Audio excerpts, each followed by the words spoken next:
What is the one thing in your life that is worth everything else in your life? You know, that one thing that has more value than everything else you have, everything else you've ever had combined.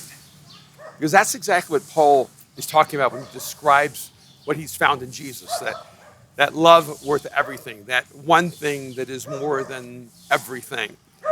In Philippians chapter 3, he begins to describe this relationship, this experience, this reality he has found in Jesus.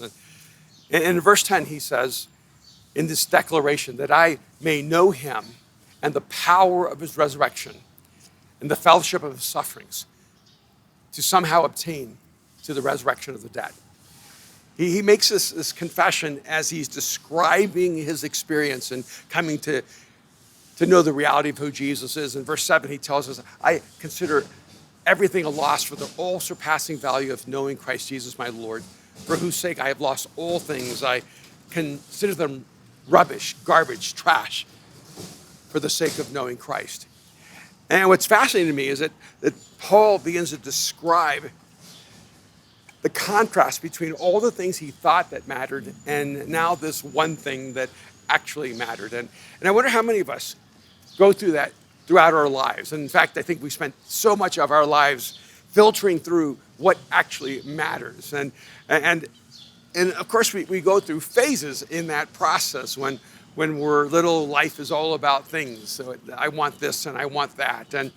And we understand that when we're children, but it becomes a little disheartening when a person becomes an adult and they're still all about wanting things. And then when we get a little bit older, we mature a little bit more, we realize life isn't just about things. And then life becomes about experiences. And we want this experience and that experience, our first date, our first kiss, our first prom, our first whatever it may be. And we move from things to experiences, and life becomes about experiences. And hopefully we grow a little past that, because when a child is about things, we understand that. When a teenager is about experiences, we get that. But when an adult is still about things and about experiences, we can actually see the gap between their age and their maturity. Eventually, life moves past things and it moves past experiences, and it moves to relationships. So you eventually realize, wow, things come and go and experiences are had and then remembered, but relationships are the things that are the true commodity of life. They're the highest value. And Paul describes how he spent his life pursuing things and pursuing experiences and pursuing credentials. And even in his own spiritual journey, he became a religious elite. He became as he described, the Hebrew of Hebrews. He was a teacher of the law. He had attained the highest level of religious accomplishment, and yet his life was empty. And I wonder how many of us have spent our lives pursuing certain aspects of success, certain definitions of success, whether it's wealth or power or fame, or maybe it's what people say about us, or what people think about us or feel about us, or all the toys and all the things that we've accumulated, or it's just downright the cash and the bling that makes us feel like we matter, and that makes us feel as if we're important. And then one day we find ourselves feeling so empty and alone. And I think one of the great tragedies in life is to have everything the world has to offer and to know that you are empty. And really, when it comes down to it, you have nothing that really matters at all. So Paul is giving us this contrast. It's not just that he pursued all these things in life and had attained them. You know, it's one thing to want success and never have it, so then you go, well, who needs success? Or to want wealth and never get it, so you go, well, you know, the wealthy, they're just corrupt. Or to want fame and never quite step into the light and say, oh, those people are just so shallow. Isn't it funny how we're always critiquing and condemning the people who accomplished and achieved and attained the things that we wanted so badly, and then we didn't get them, so then we just throw shade on them, saying, well, they're just really not that unique or that special. And Paul isn't really diminishing all the things he had in and of themselves. He's diminishing them in the contrast to what he found in Jesus. You know, I'm here in this beautiful space in Mexico City, and one of the things I love when I come here is that there's all these little nicks and crannies throughout the city, and Juarez, and Condesa, and Polanco, and Roma, and usually I have Emerson, who's kind of guiding my way. He's usually walking ahead of me or walking with me, but he's still sort of directing the way. And I realize that no matter how many times I come here, if I'm always following Emerson, I actually never learn where to go. And yesterday I was talking to my son Aaron. I said, you know, we need to just walk without anyone who knows where they are, so we can actually learn where we are. We can come to know this city. It's strange that you can actually walk a path and walk to a certain place over and over and over and over again and never actually know where you're going until you're willing to risk getting lost so that you can know how to find it. I think this is what happens so oftentimes, even when it comes to faith.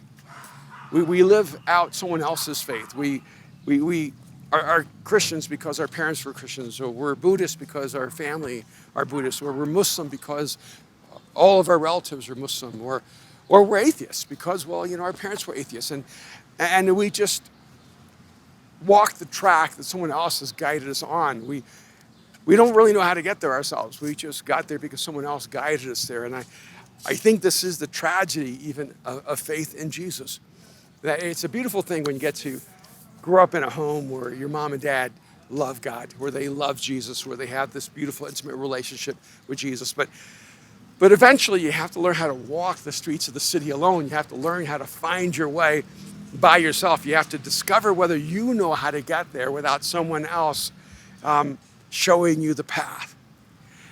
And what Paul is actually telling us is that he tried everything he was ever told to do to connect to God. He tells us, look, I had people guiding me along the way, and I walked with them, but when I finally stood alone, I realized I was alone and I was lost, and I didn't know where to go at all. So then he stops in this moment and makes this incredible declaration. I consider everything a loss for the all-surpassing value of knowing Christ Jesus, my Lord, for whose sake I have lost all things and count them a loss. I count them garbage, rubbish, trash. Paul uses the word know 2 different times, in verse 8 and then in verse 10, but he uses them a little differently. And in verse 8, he actually says that I may know Christ, but that word actually means a cognitive knowledge. It's an intellectual knowledge. It's knowing something like, you know, 2 + 2 = 4. And what Paul is saying is that just to know the reality, to know the facts, to know the truth that Jesus is actually God, that he stepped into human history, took on flesh and blood, walked among us, died on the cross, rose from the dead. Paul's saying just to know this as truth is worth everything in my life. I cannot think of any knowledge that's worth everything I have. I never learned any math that was worth everything I ever had. There's no formula, whether it's E = mc², that is worth everything I have. And yet Paul is saying just to know that Jesus is actually who he claimed to be, just to know that Jesus is the Messiah, just to know that Jesus is the Christ, just to know that Jesus is who he claimed to be, is worth everything. But then in verse 10, he uses a different form of knowing. In verse 8, the knowing is an intellectual knowledge. It's a cognitive assent. It's a knowing like math. But in verse 10, he uses a different word. This is a knowing of intimacy. This is the kind of knowing that the Bible uses when it says that Adam knew Eve and then they conceived a child. This is the most intimate level. This is the depth of knowing. And so in verse 10, when Paul says, what I want above all things is to know him, he's saying, I want to press through this intellectual cognitive knowledge. I want to press into this intimacy of relationship with the God who created me.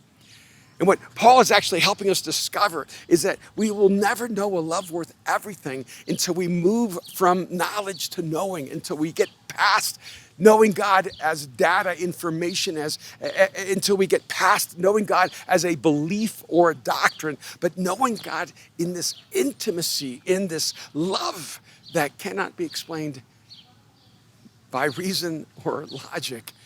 It can only be understood when you've known that kind of love. It's hard to explain to someone when you're in love what it feels like to be in love if they've never been in love. I mean, I think there are a lot of people who have relationships and a lot of people who are infatuated, and there are people who are in lust. But being in love is a very different thing. Because being in lust is about what you get out of the relationship. Being in love is what you can give to the relationship. You just find it incredibly rewarding. It's a gift and a privilege to love someone. And Paul is telling us here that there's this beautiful opportunity that he could have never imagined that was available. And I think for a lot of people, God is all about rules. That God is all about beliefs. That your faith is all about getting the information right. But that's not why Jesus died. Jesus did not die so that you could be right. He did not die on the cross so that you could fill in the blanks and get all the answers correct. Jesus died on the cross so that we could have intimacy with him, so that we could live in communion with God. This love worth everything. It can only be known and experienced when you fall mad, crazy, insane in love with God. Isn't that crazy? And I got to tell you, see, I know what that's like. I can tell you that I know what it's like to love Kim with a crazy love, because my wife's a little crazy. And our marriage, it's lasted almost 40 years. It's one of the most beautiful experiences I've ever been given as a gift, to love someone so deeply and so profoundly. And listen to what I just said. It's not about even being loved so deeply and profoundly, because I realize that that's not within my control. This is crazy. I've lived in a relationship with someone, and I cannot control whether they love me or not. In some ways, I live powerless in relationship to that reality. And that's the wonder of love. It's that you don't love someone because you have a guarantee that they love you. You love them because you just in your own soul guaranteed you will love them. And so love makes us most vulnerable. It leaves us in the most tender of places. Because when you love, you leave your heart exposed. And here's the beautiful thing about God. God is the one who has left his heart exposed. See, God is the one who has chosen to love you without condition. The guarantee is from him to you, not from you to him. So Paul says, I just want to know him. I want to know him in the deepest, most intimate, most beautiful, most unexplainable, most irrational way. I want to know his love and the depth of that love. And I consider that knowing to be worth everything in my life. But he goes on to say that I may know him and the power of his resurrection. So if you want to step and experience this love worth everything, it begins with intimacy. It begins with this connection, but it goes even broader and deeper than that. Because one of the things you discover is the relentless power of love. And he says, I want to know him and the power of his resurrection. This love worth everything is experienced when you begin to realize that when you connect to the creator of the universe, he actually places not only his presence in you, but his power in you, because his power and his presence are inseparable. I think a lot of people want God's power without his presence. They want God's power to change their lives, their power to change the world, and their power to make their dreams come true, and the power to be successful, but they want the power without the presence. And the problem is that God doesn't separate his power from his presence. He doesn't say, I'm going to give you my power, even though you don't really want my presence. And if you don't want God's presence, then you should not expect his power. And when Paul says, I want to know him and the power of his resurrection, he gives us the proper sequence.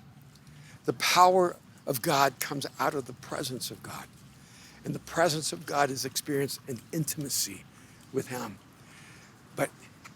I don't want you to miss what he's actually saying to us. We can live this life right here, right now, in the power of his resurrection. Now, I think sometimes because we're sequential creatures, we get the sequence wrong. See, we go, oh, I get the power of his resurrection, and so that's a power I will experience after I'm dead. Not really that helpful. I mean, I'm all for having power after I die, but I don't know about you, but my motivation for searching for God was all about all the struggles I was dealing with in this life, all the pain I was having to experience in this life, all the questions I had about this life. And so I don't want to sound ungrateful, but what the afterlife has just never been my motivation. And if God never had a conversation with us about life before death, I don't know if I'd be interested in a conversation about life after death. And what he's actually telling us is that you might miss the sequence. When he says that I may know him and the power of his resurrection, what he's actually telling us is that the power of his resurrection is knowable in this life. See, the power of the resurrection isn't what happens after we leave this world. The power of the resurrection is what we experience when we let go of this world. And the wonder of it is that we experience that power right now, in time and space, in real life. And in fact, one time, someone was talking to me about Jesus and about the relationship we have with God, and saying, well, you know, we don't really have the same kind of power that Jesus had because Jesus is God. So we can't be expected to live the kind of life that Jesus emulates for us. And you know what the scriptures tell us? It says that the same power that raised Christ from the dead dwells in us. Now, just break that down just for a minute. The power that raised Jesus from the dead, whatever that power is, I'm not really sure what the frequency or degree is, or how do you measure that kind of power. But all I know is that Jesus, the Son of God, is dead. He's been crucified. It tells us that the weight of hell and death was on him. And then it says that the power of the resurrection raised him out of the grave, raised him from death to life.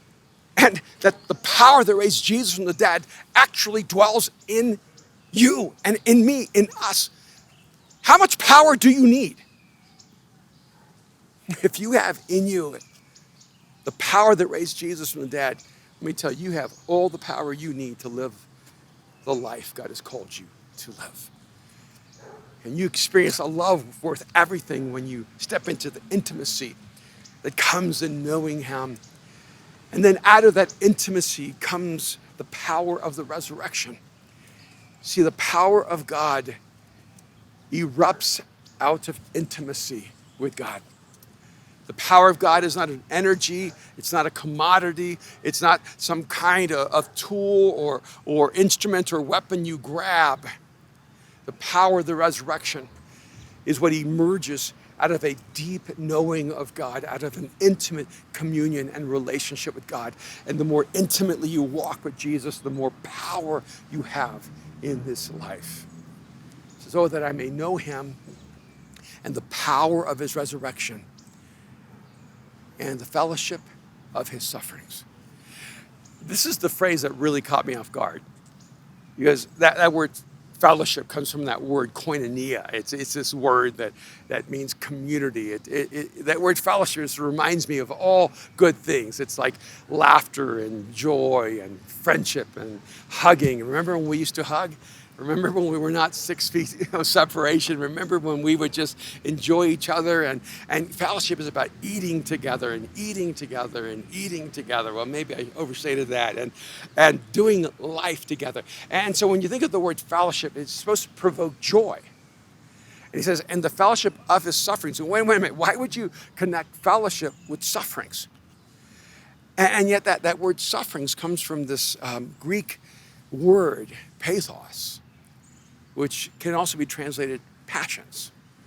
You see, the word sufferings and the word passions are inseparable in the scriptures. And so what he's actually telling us is that we can have fellowship with his passions. So then why would it be translated fellowship with his sufferings. We can become partakers in his sufferings. It's because, you see, if you want to know what God is passionate about, look at the cross. See, if you want to understand what fires God up, look at the cross. See, what the cross tells us is that God so passionately hated the destructive power of sin that he was willing to die to destroy that power. And God so passionately loves you that he was unwilling to leave you under the weight of guilt and shame. And God so passionately loves you that he was willing to die to set you free. If you want to know what God cares about, if you want to know what God is passionate about, then look at the cross. And so it shouldn't surprise us that the last days and hours around the life of Jesus is literally called the Passion. We have plays called the Passion Play. We have a film called The Passion of Christ because we understand that the suffering of Jesus reveals the passions of Jesus, or the passion of God. And what he's saying is, I want to be joined in fellowship, in communion with the sufferings of Jesus, with the passions of Jesus, because here, and this is where maybe we have to take a moment and step back and count the cost of this. See, if you want a love worth everything, you will be joined in communion with the passions of Jesus. His passions will become your passions. His desires become your desires. His heart becomes your heart. His fire becomes your fire. See, if you want to experience a love worth everything, then he will consume you and his love will consume you. And before you know it, you will live your life to bring him pleasure and to love God and to experience his love. But when you are joined in communion with his passions, then you will also be joined with his sufferings, because you will be willing to pay whatever price that love demands. And that's the reality of what Jesus calls us to. He calls us to live a life of love. He calls us to be the flesh and blood reflections of a love worth everything. And the only way you can truly express and live out and prove to the world that you found a love worth everything is to love. Is to love without condition, and to love without restraint, and to love where it even costs you. It's the love that has passion and is willing to sacrifice. And when I walk and look around me and I see the beauty of the world that God has created, I realize that God is a romantic. That God cannot create without creating beauty. God simply cannot create without being inspiring. That words like wonder and awe and beauty and worship are synonymous with everything God touches. Because you see, what love does is love changes the entire construct of your reality. What love does is love makes all the colors brighter and the aromas richer and the flavors more powerful. What love does is love makes life beautiful. And when we experience this kind of love, it changes everything. When Paul describes what happened to him when he encountered Jesus, he doesn't talk about how his beliefs changed or his doctrines changed. He doesn't talk about suddenly how he was right and before he was wrong. All Paul tries to help us understand is he fell in love, and that love changed everything. I wonder if you've come to know that love worth everything. That love that makes everything else pale in comparison. That love that becomes the one thing that is worth more than the everything. That's who Jesus is, and that's who he longs to be for you. And I can't explain it, but in the most extraordinary of ways, God looks at you with all your brokenness, with all your shortcomings, with all your failings and all your flaws. And he looks at you and he decided that you were his love worth everything. And he's just waiting for you to step into that love and experience the life he died so that you could have. So if you're listening right now and you know that you need that kind of love, and you get it, that Jesus becomes that all-consuming, overwhelming love. And I want to invite you right now just to cross the line of faith. And when you cross that line of faith, you're also stepping across a line into the universe of love, into a kingdom of love. And if you're ready to trust Jesus with your life right now, if you're ready to receive his forgiveness and his freedom, I just want to lead you in a simple prayer, just a one-sentence prayer where you can give your life to Jesus and allow him to put his life in you. Would you pray with me right now? Jesus, I give you my life. Right now, just tell him. Just tell him right now, Jesus, I give you my life. Just tell him right now, Jesus, I give you my life. This is where it all begins. This is where love begins the story of you.